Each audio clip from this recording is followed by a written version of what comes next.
Un cœur peut se vendre pour très peu, mais une conscience droite vaut plus qu'un trésor. Proverbe 28-21 dévoile une racine dangereuse, la partialité. Quand on commence à regarder les personnes, on finit souvent par arranger la justice, parfois pour un simple avantage. Ce message appelle à une intégrité ferme, humble et constante, dans l'Église, à l'école, au travail et dans la vie quotidienne.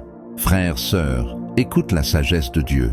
Il n'est pas bon d'avoir égard aux personnes. Ce n'est pas une simple règle morale, c'est un miroir. Car dès que le cœur commence à regarder les visages, il cesse de regarder la vérité. On ne juge plus l'acte, on juge le rang. On ne mesure plus la droiture, on mesure l'influence. Et c'est ainsi que la justice glisse, doucement. Un riche devient intouchable, un proche devient excusable, un puissant devient exception. Mais le faible, lui, subit toute la rigueur. Or, Dieu ne construit pas son royaume sur les relations, il le bâtit sur la vérité.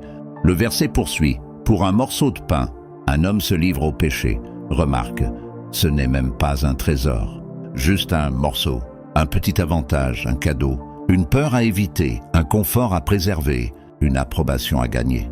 Beaucoup ont vendu leur conscience pour presque rien, une faveur, une place, une paix humaine, une bouche à nourrir, un contrat, une note à ranger. Mais l'Éternel appelle un peuple intègre, un peuple qui ne falsifie pas la vérité pour plaire, un peuple qui préfère perdre un gain plutôt que perdre la paix de Dieu, un peuple qui applique la même mesure dans l'Église, à l'école, dans les affaires, à la maison.